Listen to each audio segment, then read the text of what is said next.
Great. All right, we're good. Good. That for now, we are excellent.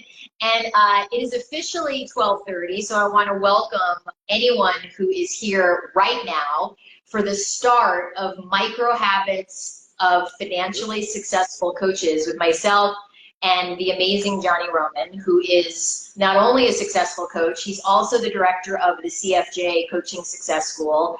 And we are going to be entering our 7th year, which is amazing to me. And we do these every year. So every year we do 3 to 4 Facebook Lives. This year you get 4.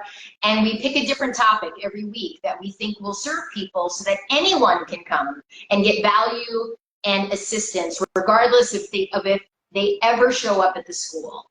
So even though we joke about the Facebook Lives being sort of like this wild, wild west of experience, I do want to say up front, Jonny is accurate. We are not Facebook Live experts. We don't coach on how to do a great Facebook Live in terms of the technology. Nobody's going to hire me for that. And I don't even think they're going to hire Jonny for that. And Jonny is, you know, I perceive him to be quite skilled as a techno guy. And we're going to serve you today. Live. Right. Not on Facebook Live. So we want to get started, like I said a few minutes ago, for anybody who was here last week. In the comments, we want to hear, like, what was your medaling like? Where did you see yourself get a bronze or a silver or a gold? What did you move the needle on by 2% or 5%? So we want to hear in the comments, and then Jonny's going to let me know. And yeah, we'd love to hear from you. Absolutely. We just have a few people saying that they couldn't, that there was a little bit of echoing. I hope that has been resolved since I put my headphones in. So let me know in the comments if that is the case. And if you did get on the court, if you made progress with any of the medals that you were working on or anything like that, let us know. Yeah. And as you're doing that, and I'll pause and ask Jonny who shared what, we want to get started on the micro habits of financially successful coaches. So this was really fun to think about. I asked some various people, including Jonny, that are successful, like what do they think are the micro habits? I spent time reflecting on it. Yesterday I had a call with Steve Chandler, and he and I talked about it. And so we are going to reveal to you today the top 6 habits of financially successful coaches, and then we have some bonus habits. So you'll get a couple extra just because that's, our intention is to serve outrageously. So we have extras for you, and we want to start to get into that. Any updates, Jonny, from people from last week? Yeah, we've got a few, and I think there's some challenges with my audio. We'll see. Dave Mell got a medal, 21 invitations sent last week. 21 invitations. 28 total in the last 2 weeks. 6 of them accepted, 3 maybes, 2 no's, and 17 he's waiting on.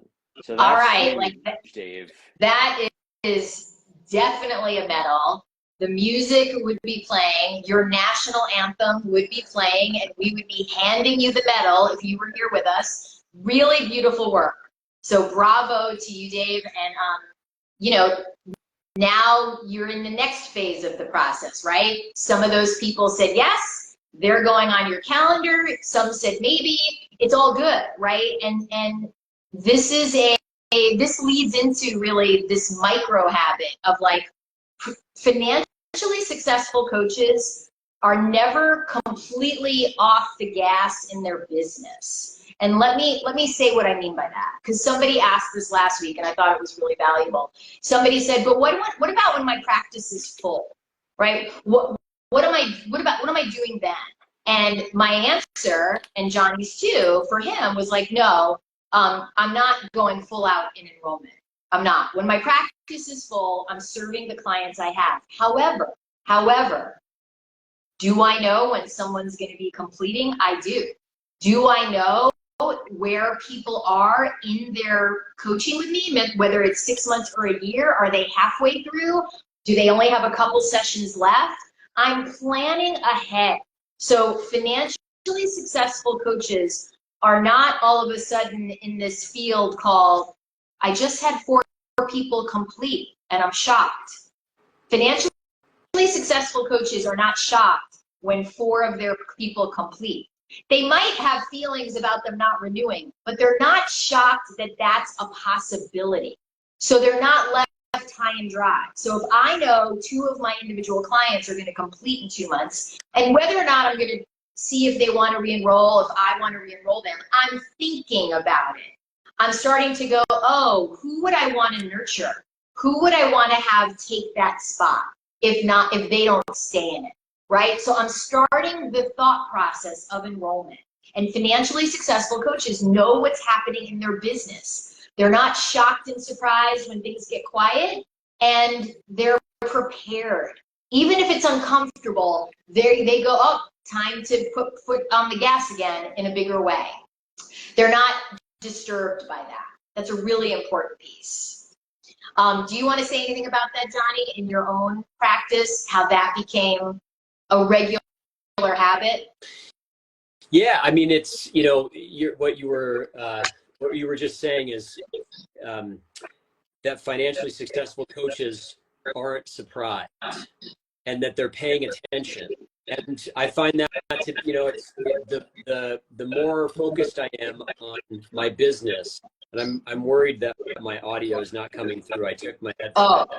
Oh, okay. I'm going to keep talking until we get that handled. So, yeah, so let me know if did anybody just hear Jonny? All right. So I will keep sharing. It's okay. I will fill time because I know how to do it. So I want to start to talk about the first micro habit that I identified, and it is this: financially successful coaches have a friendly, dare I say, intimate relationship with their calendars. So I'm going to talk about what that means. So a financially successful coach looks at their calendar in the morning. They know what their day is going to be like. They look at it in the evening. They know what's coming tomorrow. When it's Friday, they are looking ahead to their next week. They are looking at a full week when it's a Friday, or it's a Saturday, and they're going to see what's coming next week. Then, occasionally in the week, they are zooming out and they know, they have a sense of what their month is going to be like. So this was something Steve Chandler and I talked about it, and I loved it because he said to me, I cannot tell you how many coaches will say to me, my calendar is jammed and I don't know how that happened. My calendar is jammed and I don't know how that occurred. Or the alternative that many coaches will be like, I don't have anything happening. I have nothing on my calendar and I don't understand. So financially successful coaches are intimate and friendly. They have a good working relationship with their calendars. And they're not pretending they don't know what's coming next week. So they have the morning glance, they have the evening glance, they're looking to the next week, and then they're also looking out to the next couple months. And that's not done every day, but they have awareness on it. They have awareness on it. All right, Jonny, are we going to test your sound? We can, yeah. Hopefully this is coming through. All right, let's I don't hear it. See if you can. I don't hear it echoing on your end anymore, so hopefully that resolves it. Okay, let us know, people. Let us know if Jonny Roman is audible and clear. So Kara said, my practice is not full, but I think I need to look at that in my enrollment process, in my enrollment process instead of my calendar. I could use a medal for looking clearly at the progress I've made and feel good about it. Okay, so I want to slow that one down, Jonny. I want to make sure I understand that, and you can let me know. So Kara is saying that it's not the calendar. She's saying her practice isn't full, and she needs to be looking at enrollment regularly. Is that what I heard? Yes, I believe so. Okay. She says, I invest a lot of time in enrollment in enrolling, do not look at how many invites I've sent, how many conversations and proposals that I've made. When I see that clearly, it helps me see the work that I've done and the progress I've made and quiets the doubt. Oh, so that's perfect. It's really the tracking. Yeah. Kara, I so appreciate you bringing that forward, and thank you. So I do want to say what Kara is sharing is a valuable micro habit for financially successful coaches. So coaches know what they're putting out there, right? They know, like Dave just said, I sent how many, 21 or 28 total? He knew the number. So if I was going to have a conversation with Dave and I said, how many invites have you sent out in the last week or 2 weeks? He knows the number. And I hear you saying, Kara, if I know the number, that really helps me. It helps me to know what I'm doing. It helps me to know the effort I'm putting out, and I'm not wondering, right? So financially successful coaches aren't wondering about their output. I mean, really, Jonny, it's one of the reasons, right? We have the reports in the school because so many coaches, that's sometimes they haven't tracked at that level. Absolutely. It was when I first did that, it was huge for me because it gave me oversight. Like it gave me real data to point to the action that I was in or was not in. That's right. And that was remarkably helpful to have that 30,000 foot perspective. Yes. Yeah. So I want to say, and let us know if people heard Jonny, or was that all garbled? Because we're testing his audio live. And I live see a TV, mixture. It's a mixture. I'm laughing. Like live TV is not my area of expertise, and this is essentially what we're doing, people. This is live television. This is my husband's area of expertise, not mine. So, and part of the job of a professional is we roll with what happens. So we're going to roll with the fact that it sounds like, Jonny, some are hearing you and some... It says, so a few people have said it's good now. So let's hope it continues. So we're going to hope that the Facebook gods are going to shine brightly on us for our next period of time. So, Kara, thank you for bringing that forward, and I appreciate that. And just so you know, for me as well, when I started to have to submit reports to Steve Chandler where I tracked and he looked at it, it was a game changer. And that's really why I implemented that at the school. So every coach turns in a report every month. And I look at it. I'm looking at all the reports. I lay eyes and I write back and I ask questions. There's other questions we ask in the report, but the tracking is where people really open up their eyes and they go, oh, wow, I did a lot. Like I'm doing a lot. I have a lot of activity. I have a lot of connects and invites and proposals. Like I'm on the court, and I'm on the court in an appropriate amount of action for what I want to create. And it can be also the opposite. Like, oh wow, I am not at the level of activity I need to be to create what I want to create. Because Dave, we'll use Dave again and his gold medal of invites as an example. Dave is like, some said yes, some said no, right? It's not one and done. He's going to do another wave of invites, right? Like inviting when we're building our practice is part of our job. And financially successful coaches don't get frustrated by that. They know that's part of the game of what we do. And they see that as an art in and of itself.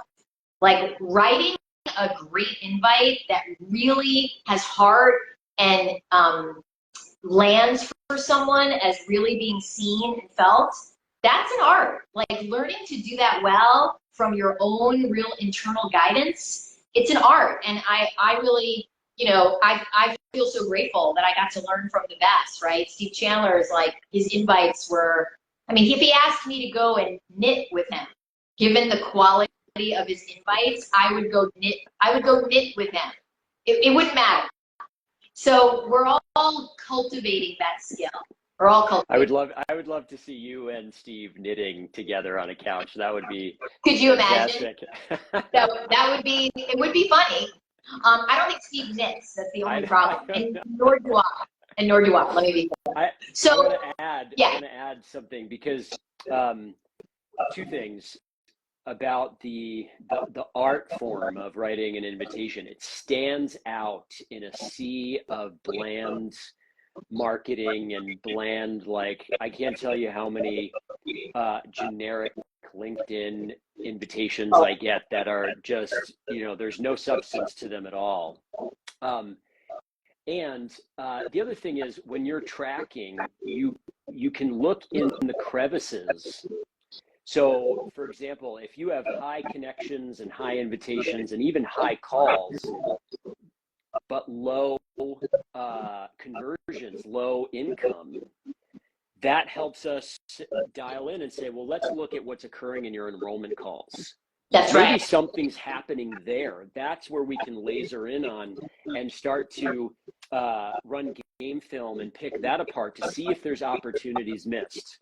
Maybe there's high connection, high invitation, and low enrollment calls. So maybe we can then dial in on your invitations and look at what is occurring there that may be leading to a smaller turnover rate from going from an invitation to an actual call. So we get into the crevices when we're able to track more, which is so valuable, because sometimes that's what's required to see where the nitty gritty issues are that can clean it up and improve our results over time. That's right. That's right. Very well said, Jonny. I really appreciate that. I want to go back to a moment because we got into, I appreciated what Kara said. Is there anybody that has questions about that micro habit of having a friendly working relationship with your calendar? So there's tracking, which is one micro habit of what you're up to and your activities. And then there's just your calendar. Like, are you paying attention to what's on there, and are you paying attention to what's not on there? So if you have questions about that, because I want to be clear with everybody. So, Jonny Roman, director of the school, has his own successful practice, and then you have me.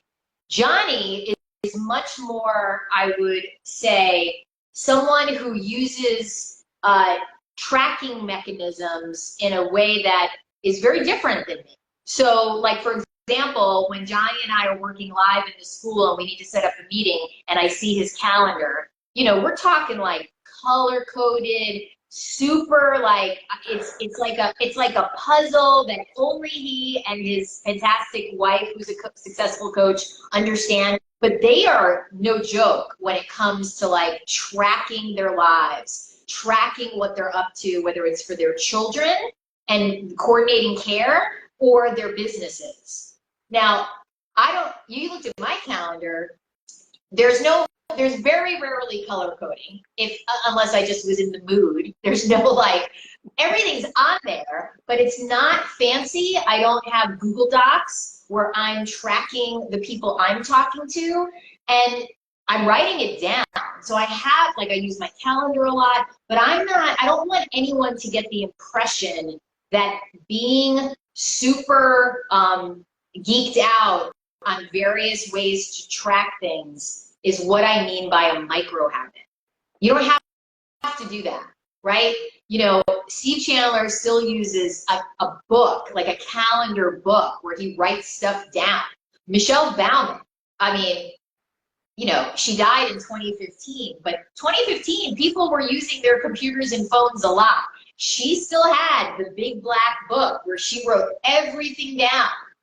And she loved it. So there's no like, oh, you should use advanced technology to track and have your calendar. And you need to know what's happening. I know what's happening on my calendar.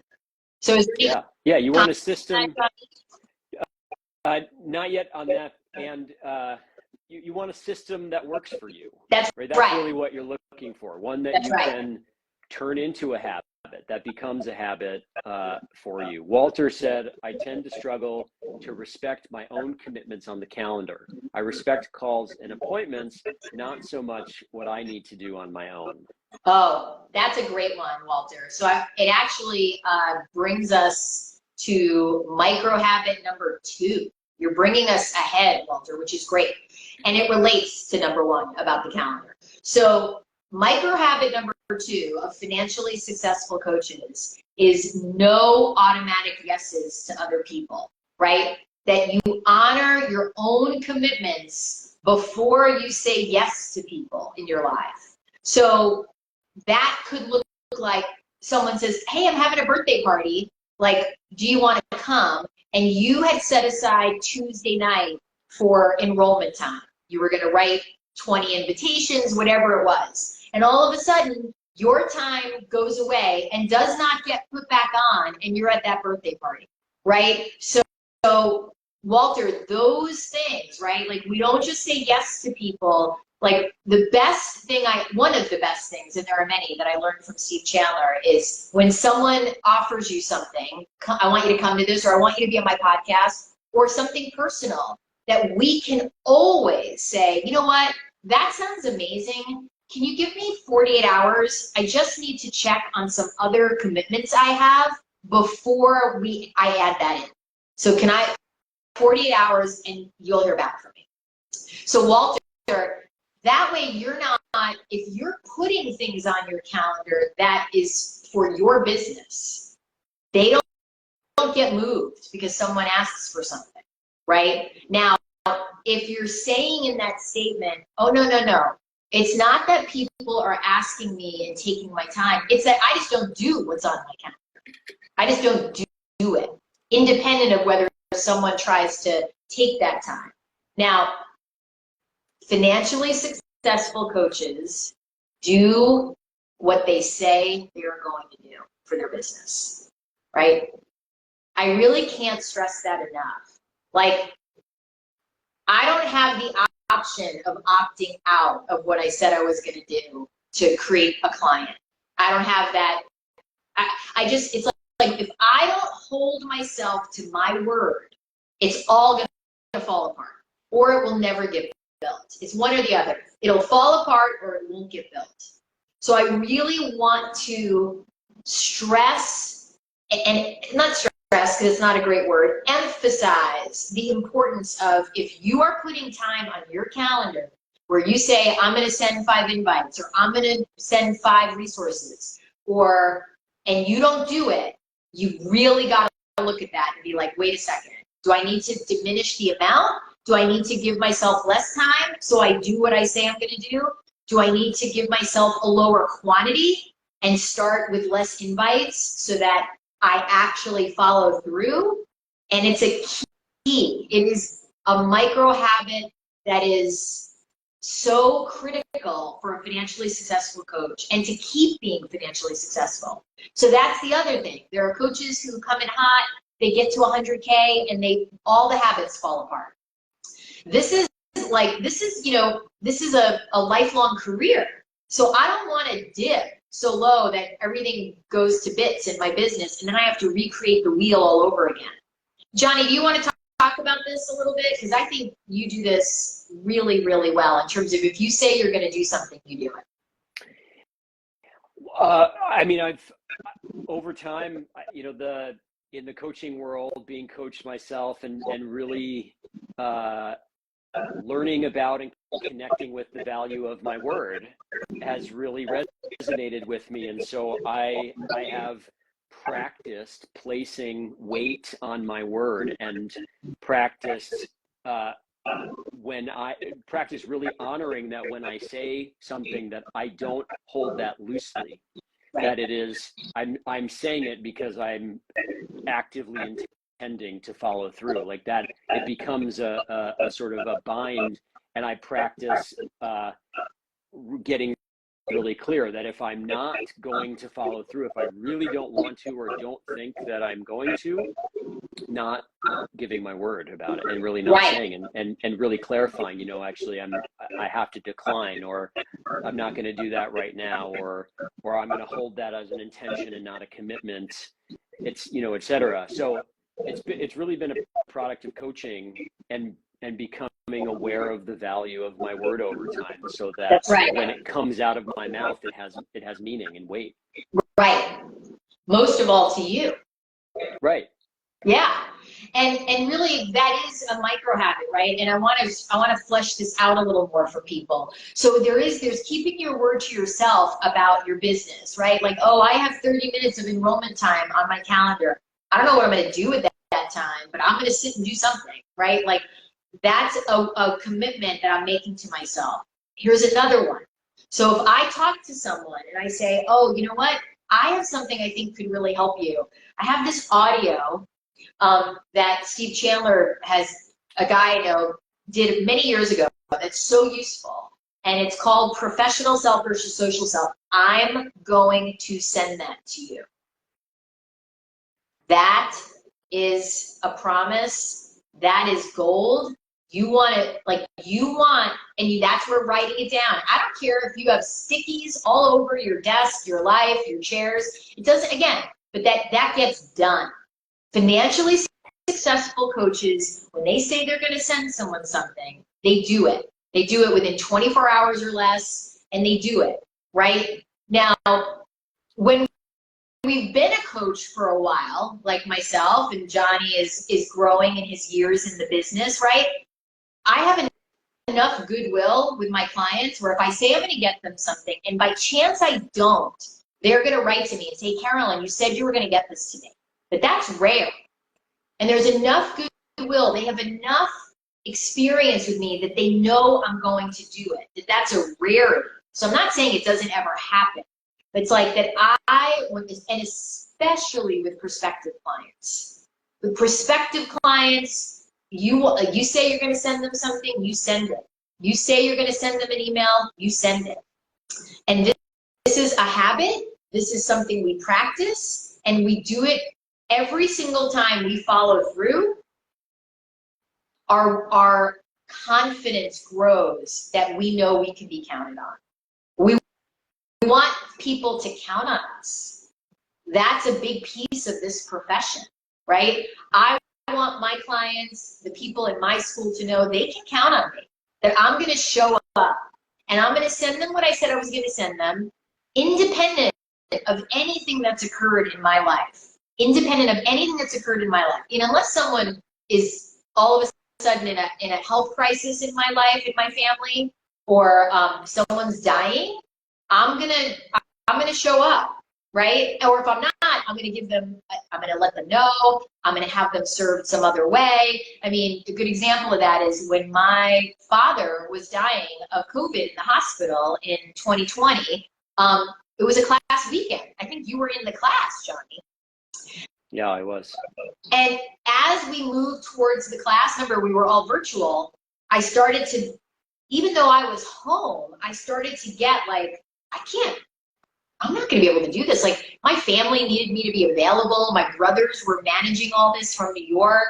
There were conversations with doctors, and I slowly, like it became a reality. Like our phones became our world. And I immediately reached out to Steve, my coach, and I was like, and he's like, no, you can't. He goes, I'll take a day. I think he was coming for a small period of time. He said, I'll take a day. And then Devin Bandison, when he was on faculty at that time, he said, I'll do half a day. And then I had to get, at the time, the director of the school, Amy Ruby, and then the other full-time faculty at the time, Amber Chris, who's still on faculty, and they were like, we've got this. We've got this. We'll take care of Steve. We'll take care of Devin. We will serve the students. And I could step away knowing that not only were the students going to be served really well, I think like that was one of the best talks Steve ever gave that day. I don't know what your experience was, Jonny, as that was unfolding.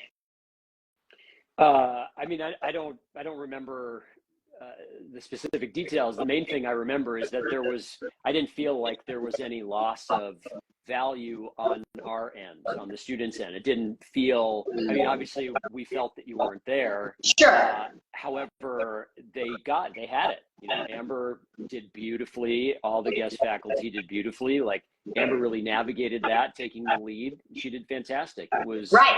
So from our perspective, nothing felt like it dropped. We didn't lose any value or anything like that, and it was very well handled. Yeah. So I really want to say that, right? Like we're going to go, you want to know, you want people, you want your muscle of people knowing they can count on you and you knowing you can count on yourself. If that's one micro habit that you're like, I have to build that one in the name of my success, that's the one I would pick. Because if you're falling out on the things you said you were going to do for your business, we can't progress if that's happening. It's very difficult. So I want to pause, Jonny, and see, is there anybody in the comments, like yeah, what we're hearing? We've got some questions. Okay. So going back to tracking, Yes. Jan was asking, what are we tracking? Connections, invitations, etc. So in the school, we have reports and we track connections, invitations,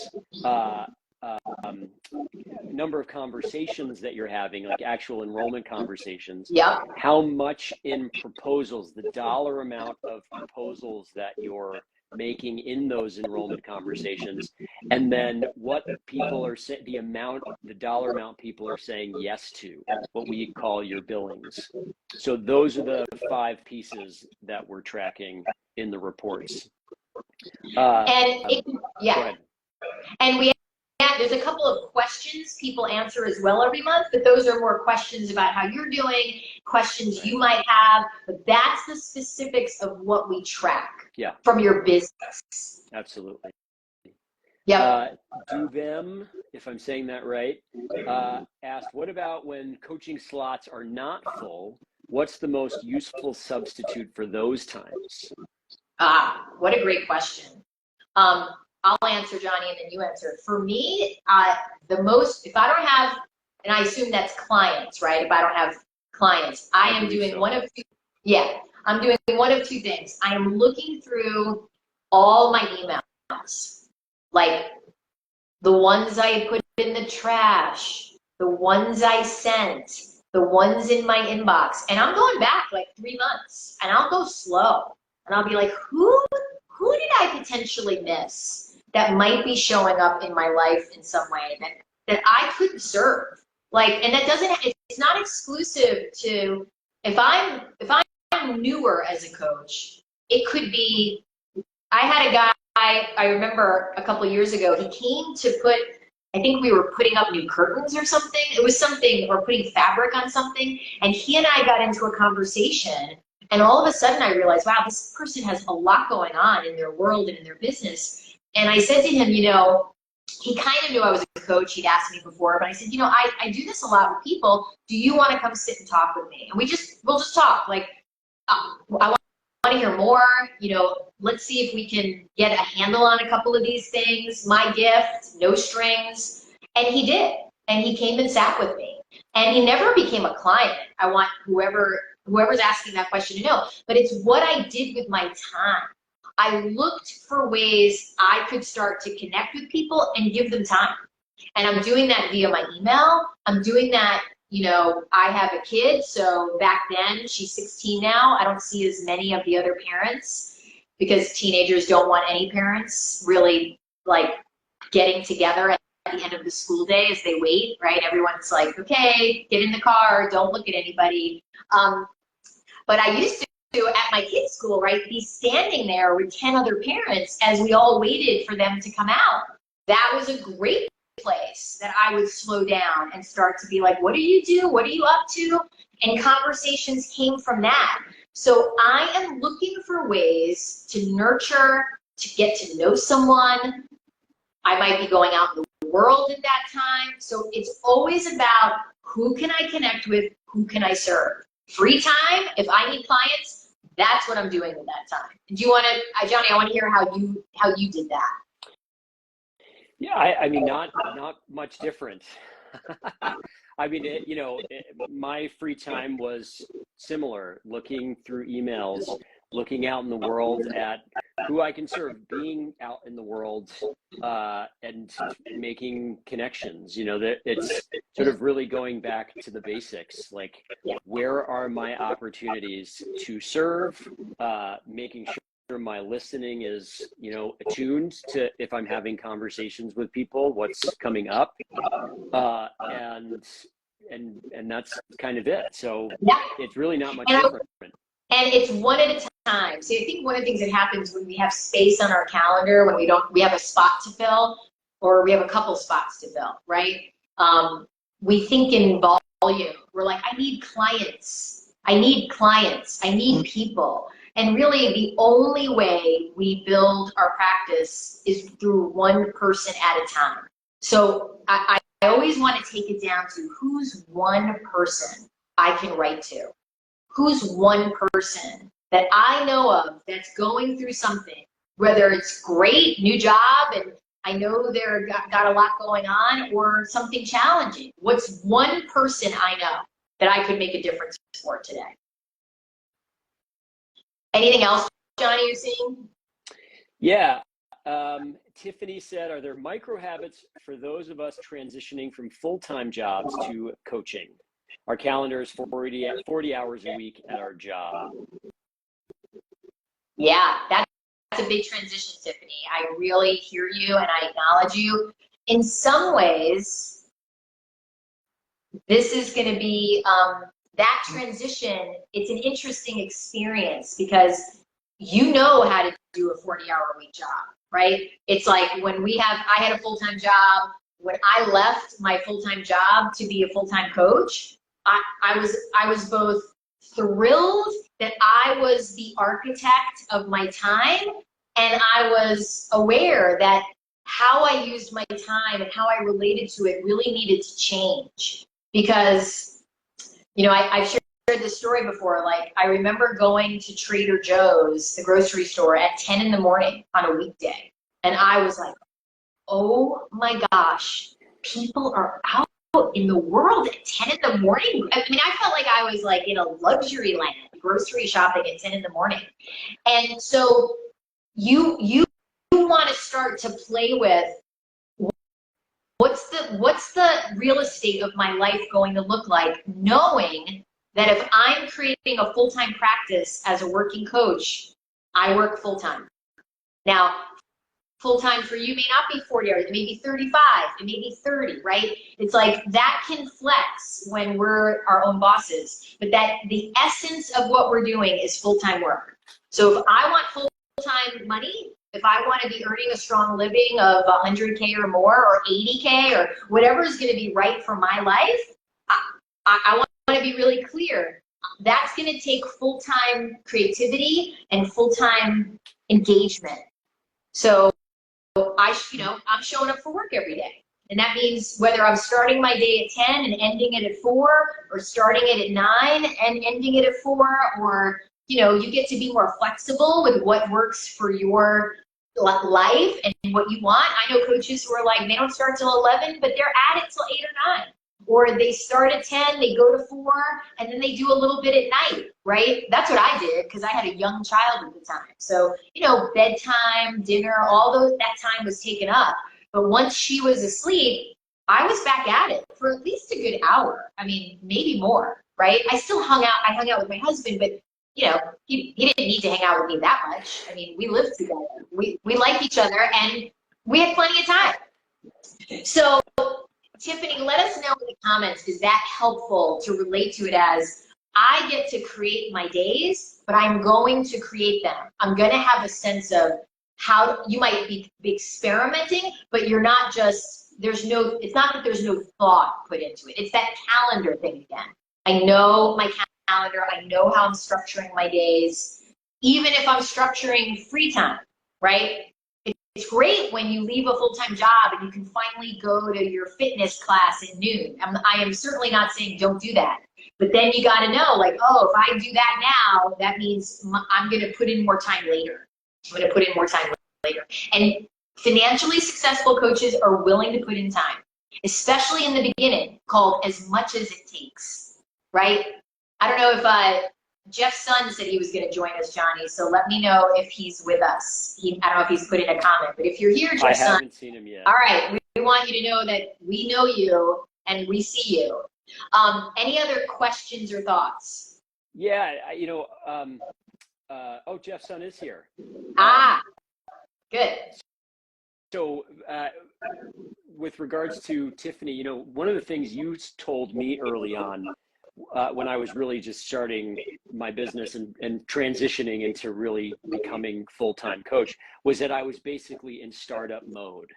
And startup mode really requires whatever is required to make your business grow. And sometimes that's putting in extra work, putting in extra hours, working late, whatever is needed to create momentum and build momentum. At some point, the momentum is built, and then it, you know, will take off in certain ways on its own. Not that you need to take your foot off the gas. And startup mode is very different than That's right. maintenance or growth mode or something like that. So, so Tiffany, I offer that as a context because I found it to be really helpful to think about early on in my career. She responded and said, I remind myself the reason I'm transitioning is to create my new and best professional life. So That's absolutely. Right. That's right. I do think though, Tiffany, and I think Jeff's son can relate to this because he knows what startups are like. I think it's a great phrase, Jonny. I'd forgotten about that because startups are intense, right? Like when people are doing startup businesses, it really is all hands on deck whenever it's needed, as much as we need to do to get this thing off the ground, right? Now, what I also say to coaches is, look, because some people are coming out of that world and they're like, Carolyn, I don't want to do 80 hours a week. I'm coming from that. I don't want to do 60 hours a week. And I say to them, I completely hear you. You get to decide what that means to you, what startup mode means. What you're highlighting, Jonny, is that it is going to require a lot, and you determine what a lot is, Yeah. right? For me, I loved it. Like, I was like, I couldn't get enough of it. Michelle and I couldn't get enough of, you know, talking about what we wanted to do, who we wanted to invite, all the things. I mean, it was so fun and it was so exciting. That, like, feeling like I was putting in too much time was really not an issue for me. And I want to offer to people for you to be in your enthusiasm of what you're creating. Like, this is, once you have, like I always say to people, you never have to redo the beginning. Like, once your business is up and running, like Jonny's is, like mine is, like the faculty at CFJ, and lots of coaches I know, you're going to have to nurture your business. You have to pay attention, but the startup of getting from 0 clients up to like a healthy 8 or 10 or 12 or 14, whatever your number is, depending on your fees, as long as you keep your eye on your clients, you're never going to have to create it all again from scratch. So rare for a coach who's really built up their business in a strong way to all of a sudden be at 0 again. Something big has to have occurred, whether it was a health challenge or something in their lives that caused them to slow way, way down, right? But it's rare. So the beginning is a one-time deal. And I want to say to people that, you know, you don't want to miss that part. Even if it feels hard and uncomfortable, it's, you don't want to miss those learnings and even the hard parts. It's like, it's what we can offer other people, A, who are coming up behind us in this profession, but B, clients who want to create their businesses, right? You want to know, hey, I know what that takes. I understand what you're going through. So I offer that, and obviously not, this is one of the micro habits that Jonny added. So Jonny, do you want to talk about that one? Because I think it's important. The number 10, even though it's in the bonus lane, it really speaks to what Tiffany and people like Jeff and other people we know coming from, you know, pretty big full-time jobs. The one about getting support? Yep. Yeah, I mean, this was crucial for me because this is a bonus micro habit, and it's that financially successful coaches get support, and they get it as quickly as possible, whether that's from a coach, a therapist, a community, a program, their friends, whatever, whoever it can be, or whatever support looks like for you. Because my experience is when my mind starts, you know, getting and the doubts and insecurities start to show up, my momentum stalls, and I can feel stuck, or I can feel heavy, or like sending another email, or something, whatever the stuck feeling is, like I just want to take the day off and not do anything today, or etc. Like, the quicker I can bring that to a coach or a therapist and work through that, or get perspective, or get a little nudge, or whatever it is, then the quicker I get back to being in my momentum building and working on my business. So Yes. really removing the we might call it an excuse, if you will, of like our thinking that is primed to want comfort and relaxation and all of that, and sometimes our business doesn't grow when we listen to that side of us too much. That's right. And so it's really getting support as quickly as possible to move that block out of the way and keep moving forward. Yeah. I mean, Jonny, for me, I didn't really realize it at the time, right? So when Michelle said to me, hey, I want to do this. She was a lawyer. She decided to go and get her master's at USM in spiritual psychology. And in that process, she was like, I want to do this thing. I want to do this coaching thing. I was already starting to do it. And she said, I want to do this with you. I want to offer groups for women. And she became my community. Like, as she progressed professionally, and it was fast for her, right? When she decided she was doing this, it was fast. And she was like, I'm hiring Steve, because you work with Steve and he seems great, and I want to do this with you. And immediately I had other coach friends, but Michelle became my community in a way that I didn't even recognize until after she was gone. And I can't speak enough to the value of it's not just being in a community, because there's lots of communities, but I want to be in a community where people are doing this. I don't want to be in a community where people are half in, half out, not sure. I want to be around people who are all in, because I want to watch them. I want to be like, oh, wait, I sat around all day. Look what they just did. They shared this. Like when Dave shared at the beginning of the call, like 21 or 28 invites. That is, I want other people to go, what?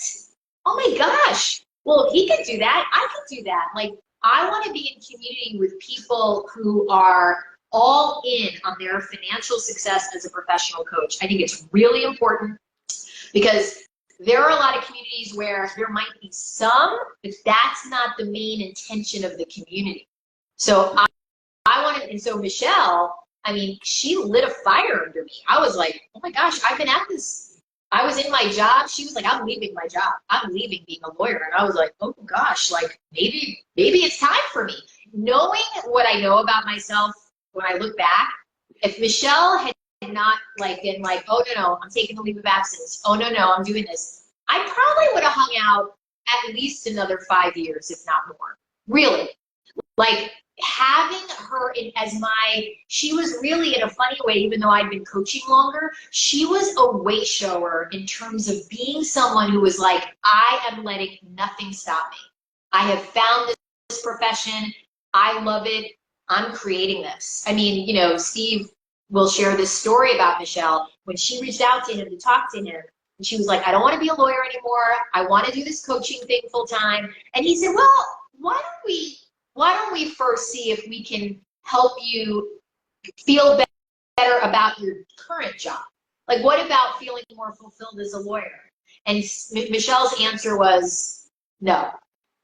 I want to become a coach. I'm ready. I want to do it now. And he goes, okay, that's what we're going to do then. Financially successful coaches do it now. They do it now. That's one of the micro habits. They do it now. They don't wait, right? They don't wait to do stuff. They do it now. It's like, oh, can I send that email? I can do that in the next 15 minutes. I'm going to do it now. I'll give you a great example of this, which is one of the reasons Jonny is who Jonny is. So I had written all the micro habits, right? And I sent them to him last night, and then I refined them a little bit this morning, and then I sent them to him in an email, and then I sent it in a Word doc. And then I said to myself, oh, like, these are really solid. And I said to Jonny before our Facebook Live, I said, hey, you know, I know you're heading out of town. I want to do this as a handout. And do you think we have another person on the team, the amazing Ashley? Do you think Ashley could do it to make it a handout? And he was like, oh, no, I can do that in 5 or 10 minutes. I'll do it. And before we started the call, some of you heard me say to Jonny, is that ready? He's like, oh yeah, it's done. So we have that now to give to you, right? So I don't know, Jonny, I don't think you can put it in the chat. You can't put it in the comments, right? But you all can message us or write to either of us, and we will send you the entire list of micro habits of financially successful coaches. But Jonny didn't wait, right? Jonny was like, no, I can do that right now. That'll take me 5 minutes. That is a micro habit. So I want to be clear. So I do it now. You know, like this morning, someone wrote me an email, and I could feel the part of me that was like, I'll do that later. I'll write back. It was a personal email. And I thought, nope, I'm going to do my micro habit. I'm going to respond right now and tell them about the weekend they're asking about and what we're doing and what we're up to. So that's a really important one. Do it now. We don't wait. We don't wait to take action. We don't wait when we think about like, oh, that person just told me about this new job they got. I'm going to write to them right now and congratulate them. So I want to pause. Jonny, is there anything you want to say about all of this, or is anybody like having questions? Yeah, there's a few questions, and I want to, right on time, the audio got tinny, and so it usually corrects on its own after a few minutes, and I'm just calling it out. This has happened every time at like the hour mark. So here we go. Facebook glitchiness in all its glory. So yeah, we have a few people, a few comments and some questions. Jeff said, I forget how often we get micro affirmations in more traditional jobs and how it all goes away when you start working for yourself. That's right. Which is so true. And that's where a community and a coach can really help. Absolutely. Because I like to hear, Jeff, I like to hear people say to me, you're doing it. You got it. I get it, 100%. Yeah, and it's always helpful getting feedback. Like you're you know, because my mind can go quickly to insecure thinking or doubts or whatever, and then to get feedback from a coach or my own coach or another coach who is further down the road saying, no, you're on track. Like this is exactly where you're supposed to be. Like that reaffirmation and reassurance can also be very, very valuable. Or why don't you challenge your thinking a little bit, because your thinking is keeping you bogged down, et cetera. And just having that as an opportunity to untangle that is so valuable. Richard said, I always work with clients on creating their own relationship ecosystem. I need that as a coach too. It's an entrepreneurial foundation. And then Kara asks, how do you know when you should invest in help when you're not billing? Well, that's really Jonny's micro habit, right? The one of like, you invest as soon as possible, as often as possible. And I mean that. You know, somebody wrote to me, a coach, and they were sharing that they've invested, I don't know, maybe like 50K, and they haven't earned that back yet. And that's not unusual. 100% not unusual. I mean, I don't know where your investment was, Jonny, before you started to make money, like actual out of the red into the black, but it can be considerable. I mean, I had at least invested 100K before I made 100K, easily. And I'm not saying all of you should invest 100K, and you need to invest something. This is a profession where we invest, grow, and learn and become successful when we get coaching, when we're learning, when we're in programs, schools, whatever it is. And if you can't afford your own coach yet, I mean, I would say that the bulk of coaches who come to my school, their first year, they often do not have their own coach. Would you agree, Jonny? Yeah, probably. Yeah. Yeah, which is the same for me, right? Like one of my first big investments in myself as a coach was the school, because and I couldn't afford it at the time, and I still made the investment because I saw the value that was there, and I've continued investing even when the amount to invest was scary, and it's always paid off in some way. And sometimes if you're not ready to invest yet, look for a much smaller investment. Look for a peer coach. Look for, trading coaching with another coach. Anything that can create an environment of coaching, of shifting your thoughts and your thinking, your beliefs, etc., to remove even just a little bit of a block so that you can continue to make progress. I don't know, I want to be really upfront with everybody here. The successful coaches I know, all of them, literally, and I don't know a million, but I know a decent amount. The ones who I really know are earning at high levels. They have robust practices. Every single one of them I know invested often and early. Doesn't mean they invested, as Jonny said, a ton, right? Some of them had lower investments to start, but they invested often and early, and they kept investing even through the phase of, is this going to happen? Is this going to work? How is this all going to work out? All the questions. Financially successful coaches bet on themselves. They bet on themselves. And part of the way we bet on ourselves is we say, I'm investing in myself. That's how it's done. And I've never written a check to anyone. I mean, of the scope I've written to Steve Chandler ever in my entire life. Michelle Bauman, some people have seen the video where she's like, I was writing a check to him for $25,000, and I thought, I am never going to write this guy another check again, ever again. And I'm going to get every single penny out of this guy. I'm going to milk this 25K. And she's like, I've written a bunch of 25K checks to him, right? Like, she's like, the value of just getting over that and being uncomfortable. But she didn't mess around. She was like, I was much more, I wasn't like, ooh, I'm going to get every penny out of him. It was uncomfortable, but I was like, seems like the right thing to do. That's what people are doing in creating success. Michelle was like, I'll get every penny out of this guy. And that's an okay way to do it too. Like, she very quickly saw that the value of being coached by Steve was well beyond the fee, And Michelle became a successful coach quickly because she was really willing to treat it. It was her full-time job. She was like, I have 2 kids in private school. This is not optional for this to not work, right? So she really had the mindset of, I don't know how it's all going to look, but this has to work for me. So all other doors are closed. I am not going back to being a lawyer. She was super clear about that.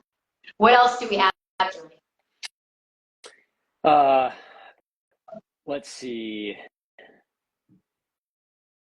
Dubem was asking, can you speak to when you've had a rut in your business and what was the keys to coming through it for you? Oh, great question. So ruts happen. I think it's really important for everyone to know. Nobody I know has had like a totally smooth ride to their nirvana of their practice, right? So ruts are going to happen. When ruts happen, for me, my micro habit is 2 things. My coach, and I have a couple of close friends / colleagues. So these are also professional coaches who I really trust, who are at my level, right? Because as we grow as coaches, what we need in a community changes, right? Because I'm not in the newer end of the game. I'm at a very different kind of game. So I want to talk to coaches who have been or are where I am, right? They don't have to be my coach, but I need a couple of people in my corner. I can go, hey, has this ever happened for you? And then they normalize it, right? Or they say to me, hey, I get it. And you just to have someone say to me, you'll figure this out, Caroline. I know that seems like it doesn't feel like that right now, but you will. Those are how I get out of ruts. And the other thing that I do to get out of a rut, and then Jonny will share, is besides my coach and my community, is I don't spend a lot of time perseverating. I start to get into action.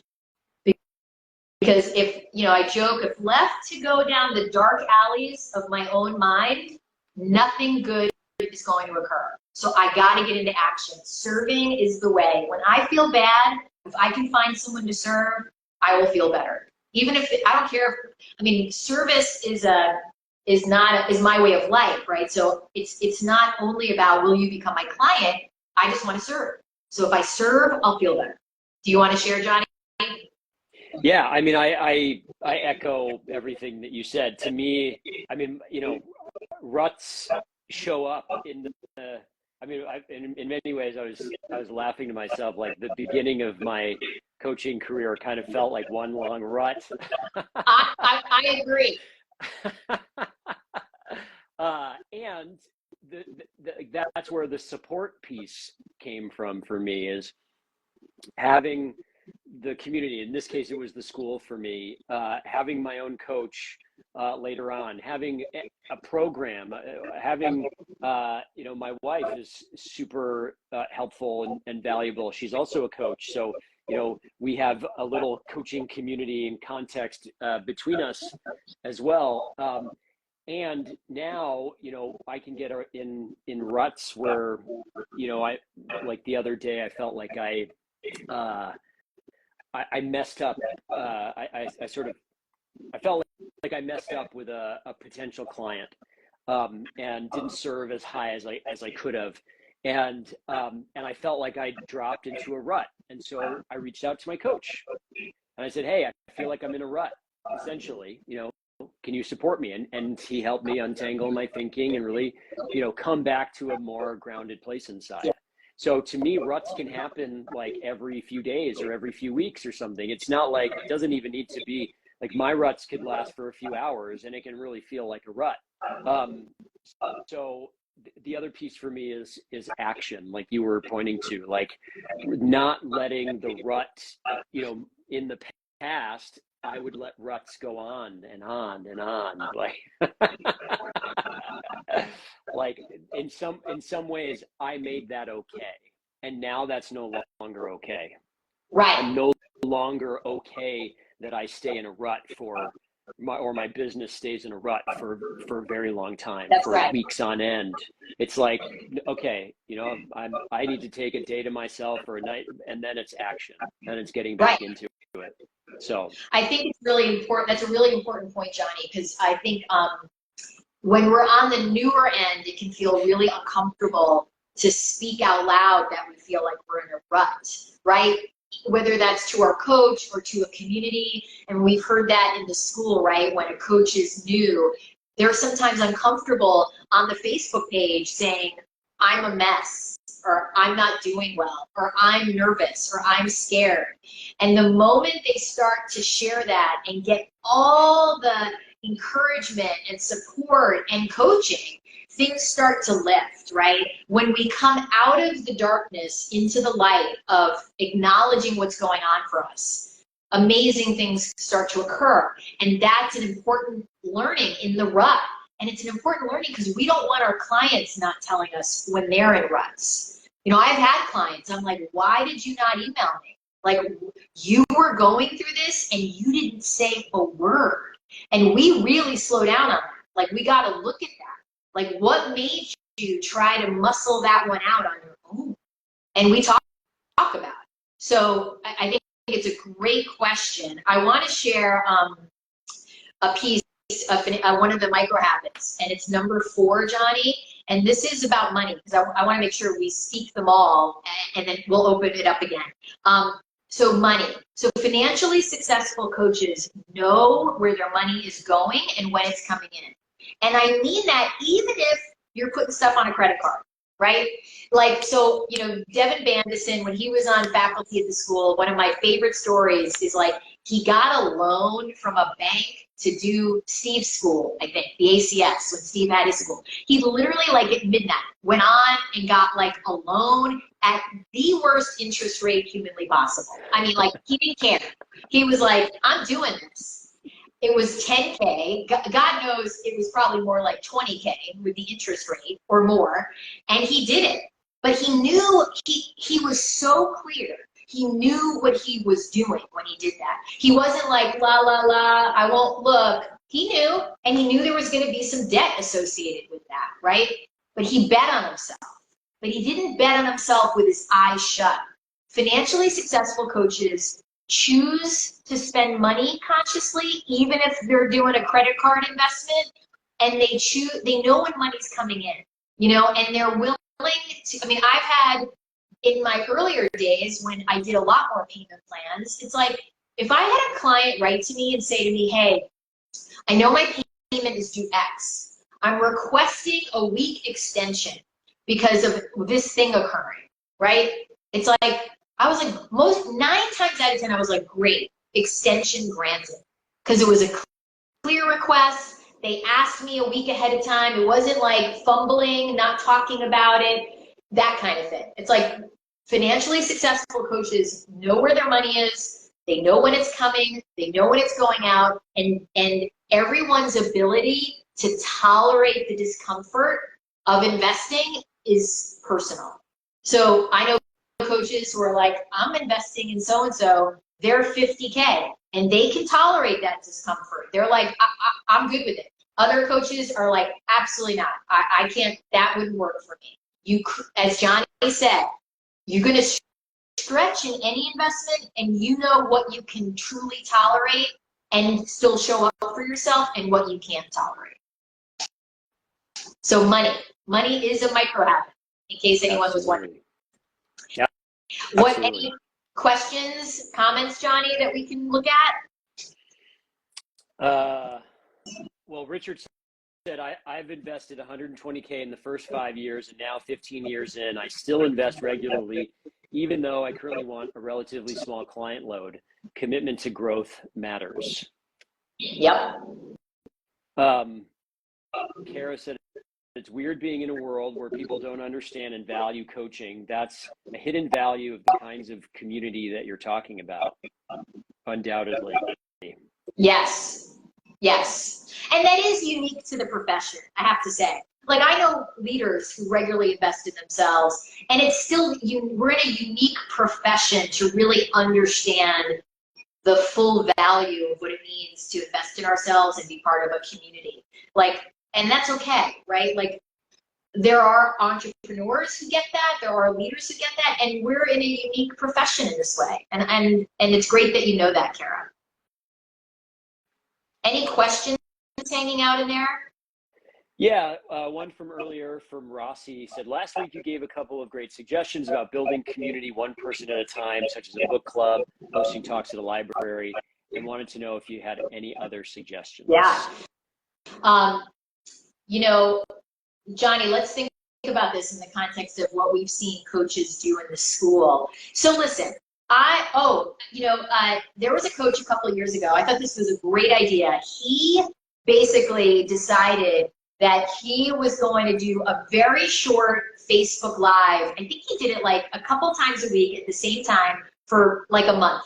So it was like Monday, Wednesday, Friday. I'm going to be on here at noon, and I'm going to be on here for 20 minutes, and I'm going to talk about XYZ. So, and then people would show up. He would announce it in advance, and then people would show up, and he started to get some engagement. Now, a lot of the people initially were people he knew. They were friends. They were family. And I will say that when we were in the pandemic and I was really looking at the community that I had created in the school and really wanting it to have more diversity in it, right? The coaching profession, at least in my corner of it, can look very, it can look very white. It can look very, and that wasn't working for me anymore. And so I went and did a program with a coach who specialized in helping coaches understand the nature of their own community, if they want to expand their community into different kinds of people, what does that look like? How does one do that? And she was great in the context of, she said a couple things to me. This is why the Facebook Lives happen now, just so you know, because she said to me, there are two ways to grow a community with new people who you don't already know. I mean, obviously, coaches invite people here, and that's great. But she said, podcasts or Facebook Lives or Instagram Lives or LinkedIn Lives. She was like, you know, this is a low bar for people to come. Some of you come here for 20 minutes just to see what it's like. You don't need to register. You don't even need to let us know you're here, right? Like, you can just be looking and don't tell us. I mean, we sort of made Jeff share he was here, but he didn't have to. He could have been like, I'm not telling them that I'm watching. So that, I think LinkedIn, Instagram, Facebook Live can be, if you're open to social media, and you don't have to be, can be a great way to run some experiments where you show up there regularly. The way we grow communities, remember, people want to count on us. So you all who've come now, this is the second Facebook Live, we've been really clear with you. We're going to be here every Wednesday at 12:30 for 4 weeks in a row. So people count on it, right? They put it on their calendar. So you want to find ways, Rossi, where like, where could I create something where people could count on me? Even if 2 people show up, like, what could I do that I think would help people? And you want to ask yourself that. So like, let's say you're thinking, well, maybe I want to do like a bigger complimentary event. Michelle and I always ask ourselves, what would we want? What would we go to? And I do this every week with this, right? I say to Johnny, what would you want to hear more about? I ask other coaches. I ask myself, what would I want, depending on the stage of business I was at, right? So you want to ask yourself, what would I want? What would be helpful to me? And create something that speaks to that. And you can do a small bite. You know, you could be like, I'm going to do a series of Facebook Lives or LinkedIn Lives that are short. And we take a big bite. You know, we're here with you today for 75 minutes, not a requirement, right? You could do 20 minutes. You could do 30 minutes. There are coaches I know, you know, who say to me, well, I don't want to do social media. And I say, that's fine. And they say, well, could I email people? And I said, well, you could create an email list. And they're like, an email list? I'm like, yeah. How many people do you know in your email? And they're like, I don't know, 15. I'm like, that's a list. 15 people that you could say, I'm going to start sending out a weekly email where I write to people. If you don't want this, let me know. If you don't want it, just let me know and I won't include you. And write about something that matters to you, that you think would help people. So that's another way to, like, if you like to write, or if you want to send out a video via email that you think would help people, keep them short. Videos, you don't want to trap someone in a 40-minute video of you. However, a 5-minute, a 3-minute, where you share one thing, that could be really interesting for people. And I know people, every coach, by the way, initially thinks, why would anybody want to read something I write? Why would anyone want to read my post or come to my thing? Like, you don't remember, Steve Chandler started with 1 or 2 people in a library. We got to bet on ourselves, right? Like, okay, I'm going to start with 2. If 2 people come and I can help them, maybe they'll say to someone else, hey, you should come. This was super useful. I know it seems weird. It's this one person on Facebook Live, but you should totally come. It was super helpful and the person was so great. So we don't want to, we want to serve no matter what. And that is one of the micro habits. So I do want to say something about that. It's number 8. And if you request the list, you'll see it. Financially successful coaches are willing to do more in serving people, whether it's offering extra time, whether it's running crazy experiments on LinkedIn or Facebook Live or with your emails. They're willing to offer extra time to a client when something's going on for a client. They're willing to offer extra time to a prospective client. They're willing to help people without expecting or wanting or needing anything in return. Because as I said last week, the bulk of people that we serve will not be hiring us. And we don't need 800 clients. None of us do, as fun as that sounds. All right, Johnny, I don't know if that sounds fun. What'd you say? I don't know if that sounds fun. It's, I mean, it could be kind of fun, but It could maybe be. for a little bit. All right, we just have a couple minutes left, Yeah. or one minute left. So Dana said, please send me the list. So Dana, if you email either myself or Carolyn, we will send you that list. I'll put the emails in again so that you have it.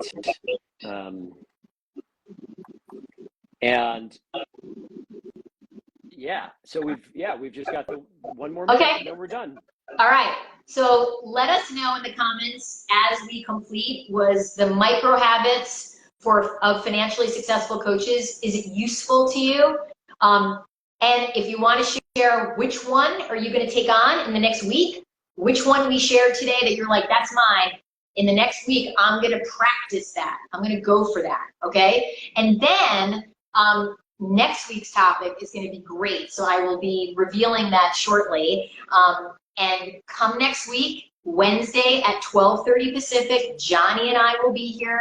We're going to share more. If you want the handout of the top 6 micro habits of financially successful coaches, along with the bonus habits, message us on Facebook or email us. One of us will get it to you. And when you do, if you make this request, I have a buy-in. If you've done CrossFit, you know what a buy-in is. You have to share what are you going to be doing between now and next week? Like, what are you going to practice? Share one thing with us, okay?